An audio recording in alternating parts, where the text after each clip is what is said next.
Hi hello ಸ್ವೀಟಾರ್ಟ್ಸ್ ಎಲ್ಲ ಹೇಗಿದ್ದೀರಾ ಚೆನ್ನಾಗಿದ್ದೀರಾ ಅಂತ ಅಂದ್ಕೊಳ್ತಾ ನಾನು ನಿಮ್ಮ ಪ್ರೀತಿಯ ರೋಹಿಣಿ. ಇವತ್ತಿನ ವ್ಲಾಗ್ ಸ್ಟಾರ್ಟ್ ಮಾಡೋಣ ಅಂತೇಳಿ ಬೆಳಗ್ಗೆಯಿಂದನೇ ಅರ್ಲಿಯಿಂದನೇ ಸ್ಟಾರ್ಟ್ ಮಾಡಿದ್ದೀನಿ. ಸ್ಕಿನ್ ಕೇರ್ ರೊಟೀನ್ ಜೊತೆಗೆ ಇವತ್ತೆಲ್ಲ ಏನೇನಾಗುತ್ತೆ ದಿನ ಪೂರ್ತಿ ಅಂತ ಅನ್ನೋದನ್ನು ನಾನು ನಿಮಗೆ ತೋರಿಸ್ತೀನಿ. ಬನ್ನಿ ಫಸ್ಟ್ ಸ್ಕಿನ್ ಕೇರ್ನ ಸ್ಟಾರ್ಟ್ ಮಾಡಬೇಕು ಅಂತ ಹೇಳ್ಬಿಟ್ಟು ನೋಡಿ. ಸ್ಕಿನ್ಗೆ ಇವಾಗ ವಿಂಟರ್ ಸೀಸನ್ ಆಗಿರೋದ್ರಿಂದ ಫುಲ್ ಮುಖ ಎಲ್ಲ ಒಂಥರ ಸಿಪ್ಪೆ ಸಿಪ್ಪೆ ಥರ ಆಗ್ಬಿಟ್ಟಿರುತ್ತೆ. ಸೊ ಹಾಗಾಗಿ ಫಸ್ಟು ನಾನು ಆಲ್ಮಂಡ್ ಆಯಿಲಲ್ಲಿ ಮಸಾಜ್ ಮಾಡ್ತಾಯಿದ್ದೀನಿ. ಬೆಳಗ್ಗೆನೇ ಸ್ನಾನಕ್ಕೆ ಹೋಗೋಕ್ಕಿಂತ ಮುಂಚೆ 1/2 ಮುಂಚೆ ಆಲ್ಮಂಡ್ ಆಯಿಲಲ್ಲಿ ಸ್ವಲ್ಪ ಒಂದು 2 ಮಿನಿಟ್ಸ್ ಅಷ್ಟೇ, 2 ಸೆಕೆಂಡ್ಸ್ ಸಾಕು. ಆಲ್ಮಂಡ್ ಆಯಿಲಲ್ಲಿ ಮಸಾಜ್ ಮಾಡ್ತಾಯಿದ್ದೀನಿ. ಇದೇ ಮಸಾಜ್ ಮಾಡಿ ಹಾಗೆ ಬಿಟ್ಬಿಡ್ತೀನಿ. ಅಷ್ಟರೊಳಗೆ ಇದು ನಾನು ಮಾಡಿರೋ ಆಯಿಲ್ ಮಸಾಜು ಸ್ಕಿನ್ ಅಬ್ಸರ್ವ್ ಮಾಡಲಿ ಅಂತ ಹೇಳಿ ಬಿಡ್ತಾಯಿದ್ದೀನಿ. ಅಂತಂದರೆ ಏನಾದರೂ ಮನೆ ಕೆಲಸ ಇರುತ್ತಲ್ವ ಅದನ್ನು ಮಾಡ್ತೀನಿ. ಫಸ್ಟ್ ಇವಾಗ ನಾವು ಪಾತ್ರೆ ತೊಳಿಬೇಕು ಅಂತ ಅಂದ್ಕೊಂಡಿದ್ದೀನಿ. ಮನೆ ಪಾತ್ರೆ ತೊಳೆದು ಆಮೇಲೆ ಸ್ನಾನಕ್ಕೆ ಹೋಗುವ. ಅಲ್ಲಿ ತನಕ ಫೇಸು ಸ್ವಲ್ಪ ಆಯಿಲಲ್ಲಿ ಅಬ್ಸರ್ವ್ ಮಾಡ್ತಾ ಇರಲಿ. ಹಾಗಾಗಿ ಪಾತ್ರೆ ಎಲ್ಲ ತೊಳೆದು ಮುಗಿಸೋ ಆಮೇಲೆ ಸ್ನಾನಕ್ಕೆ ಹೋಗ್ತೀನಿ. ಓಕೆ ಬನ್ನಿ. ನಮ್ಮ ಡೈಲಿ ಸ್ಕಿನ್ ಕೇರ್ ರೊಟೀನ್ ಹೆಂಗಿರಬೇಕು ಅಂತಂದರೆ ತುಂಬ ಚೆನ್ನಾಗಿರಬೇಕು. ಹಾಗಾದರೆ ನಮ್ಮ ಫೇಸ್ ಚೆನ್ನಾಗಿರೋಕ್ಕೆ ಸಾಧ್ಯ. ಸೊ ಅದು ಸ್ನಾನ ಆದಮೇಲೆ ಒಂದು ಪ್ಯಾಕ್ ಹಾಕಬೇಕು ಅಂತ ಇದ್ದೀನಿ. ಅದನ್ನು ಪ್ಯಾಕ್ ಹಾಕ್ಕೊಳ್ಳೋಣ. ಫಸ್ಟಿಗೆ ಆಯಿಲ್ ಮಸಾಜ್ ಆಗಿದೆಯಲ್ಲ, ಸದ್ಯಕ್ಕೆ ಇವಾಗ ಪಾತ್ರೆಗಳಿದೆ, ಪಾತ್ರೆಗಳು ತೊಳೆಯುವ, ಹಾಗೆ ಕಿಚನ್ ಸ್ವಲ್ಪ ಕ್ಲೀನ್ ಮಾಡುವ. ಬನ್ನಿ. ನನ್ನ ಮಾರ್ನಿಂಗ್ ರೊಟೀನ್ ಹೇಗಿರುತ್ತೆ ಅನ್ನೋದನ್ನು ನಿಮಗೆ ತೋರಿಸ್ತೀನಿ.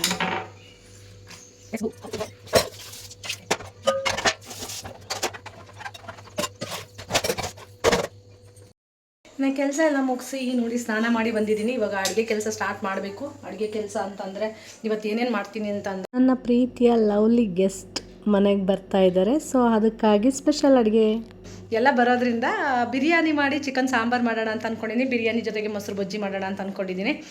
ಸೊ ಬನ್ನಿ ಎಷ್ಟು ಫಾಸ್ಟಾಗಿ ಮಾಡ್ತೀನಿ ಅಂತ ಅನ್ನೋದನ್ನು ವಿಡಿಯೋ ಮೂಲಕ ತೋರಿಸ್ತೀನಿ.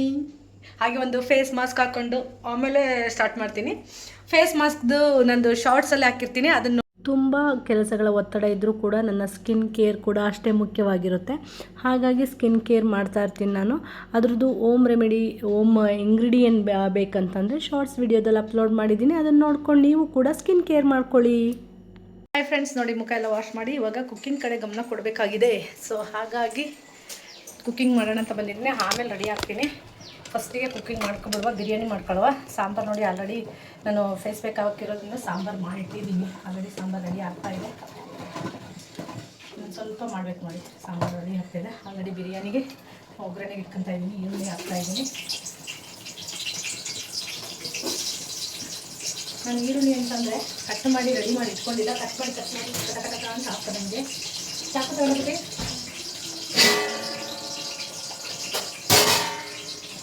ಸೊ ಹೆಣ್ಮಕ್ಳು ಅಷ್ಟೇ ಕರೆಕ್ಟಾಗಿ ಅಡುಗೆ ಮಾಡಬೇಕು ಅಂದರೆ ಅದು ಇಟ್ಕೊಂಡು ಅದು ಮಾಡ್ಕೊಂಡು ಕುತ್ಕೊಳ್ಳೋದಕ್ಕಿಂತ ಹಿಂಗೆ ಹೆಚ್ಚೆಚ್ಚೆ ಆಗ್ತಾಯಿದ್ರೆ ಕೆಲಸಗಳು ಬೇಗ ಆಗ್ತವೆ. ಅದಷ್ಟೇ ಸೀಕ್ರೆಟ್ ಅಡುಗೆದು.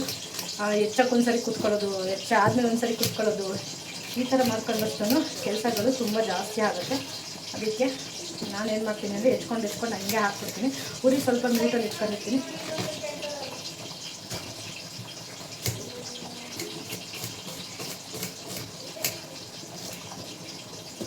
ಸೊ ಅದಕ್ಕೆ ಮೆಂತ್ಯ ಸ್ವಲ್ಪ ಹಾಗೆ ಮುದ್ದೆ ಹಾಕ್ತಾಯಿದ್ದೀನಿ.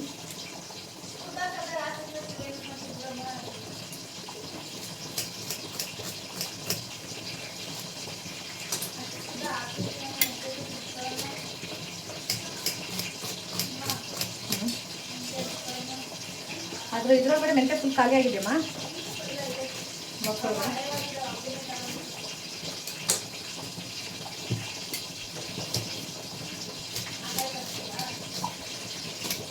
ಅದು ಸ್ವಲ್ಪನೇ ಇದ್ದೀವಿ ಸಾಂಬಾರು ಹಾಕಿದ್ದು ಅನ್ನೋದ್ರ ಬಗ್ಗೆ.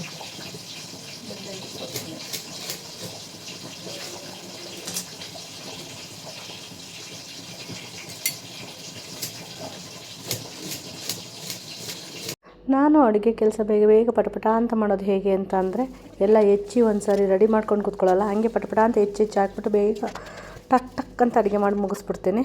ನೋಡಿ ನಾನು ಈ ರೀತಿಯಾಗಿ ರೆಡಿಯಾಗಿದ್ದೀನಿ. ಸೊ ಇವಾಗ ದಮ್ ಬಿರಿಯಾನಿ ಅಂದರೆ ಬಾಳೆಹಣ್ಣು ಎಲೆ, ಬಾಳೆ ಗಿಡದ ಎಲೆಯಲ್ಲಿ ದಮ್ ಕಟ್ಟಿದ್ದೀನಿ ನೋಡಿ ಬಿರಿಯಾನಿನ. ಸೊ ಬಿರಿಯಾನಿ, ಚಿಕನ್ ಸಾಂಬಾರು, ತರಕಾರಿ ಸಾಂಬಾರು, ಹಾಗೆ ಇವಾಗ ಒಂದು ಪಾಯಸ ಮಾಡುವ. ಸೊ ಬನ್ನಿ ಬೇಗ ಪಾಯಸ ಮಾಡುವ.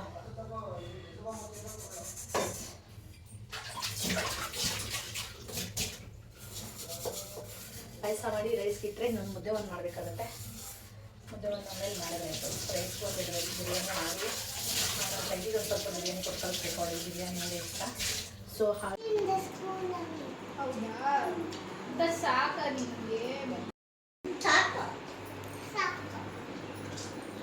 ಇದನ್ನು ಬೇರೆ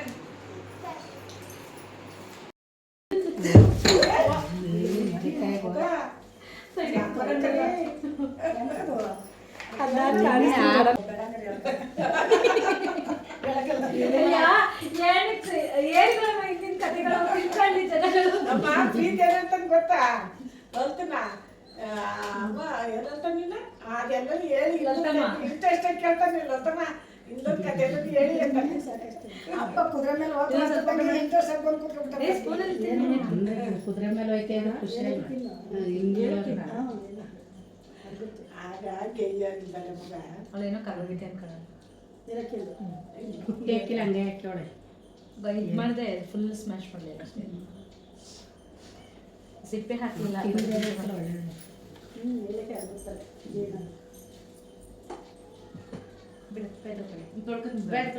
ಇಲ್ಲಿ ಜಾಸ್ತಿ ಇದೆ ಕೈ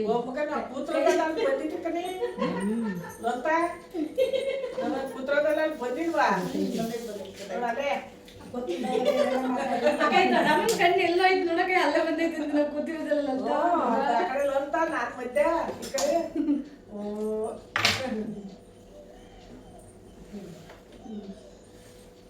ಯಾರ ಮೊಬೈಲ್ ಇರೋದು? ಮಕ್ಕಳು ಮಕ್ಕಳು ಒಂದು ಫುಲ್ ಎಳೆ ಮಗ ಒಂದು ಮೀಡಿಯಂ ಮಗ.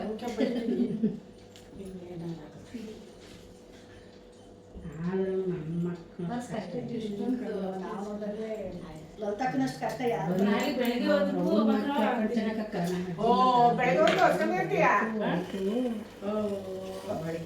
ಅದು ಯಾವ ತಿನ್ನಿ ಕಾಣಿಸ್ತಿಲ್ಲ, ಕವರ್ ಆಗ್ತಿಲ್ಲ. ಇವಾಗೆಲ್ಲ ಊಟ ಕಂಟ್ರೋಲ್ ಬಂದಿದೆ. ಎಲ್ಲ ಕಂಟ್ರೋಲ್ ಮಾಡ್ಬಿಟ್ಟ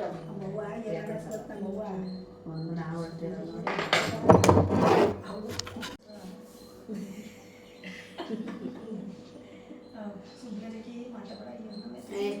ಸುಮ್ಮನಲ್ಲಿ ಪೀಡಿ ಆತೈತಿ. ಆ ಕತೆ ಹೇಳ್ತಾರೆ ಅಂತಾನೆ ಮಾಡ್ತಾರೆ ನಾನು.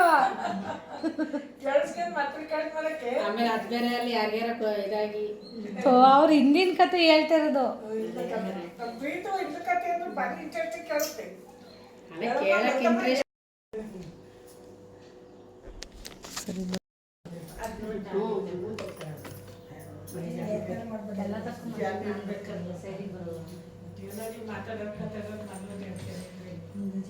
ಹಾಗೆ ಊಟ ಎಲ್ಲ ಮುಗಿಸಿ ಮಾತುಕತೆಗೆ ಕೂತ್ಕೊಂಡ್ವಿ. ಅಂದರೆ ನಾವು ಕೆಲವೊಂದೊಂದು ಕಷ್ಟ ಸುಖ ಹಂಚ್ಕೊಳ್ಳೋದ್ರಲ್ಲಿರ್ಬೋದು, ಕಾಲು ಎಳೆದು ತಮಾಷೆ ಮಾಡೋದ್ರಲ್ಲಿರ್ಬೋದು. ಹಾಗೆ ಹಿಂದೆ ನಮಗೆ ಗೊತ್ತಿದ್ದಿಲ್ಲ ಎಷ್ಟೆಲ್ಲ ಕಷ್ಟಪಟ್ಟಿದ್ದಾರೆ.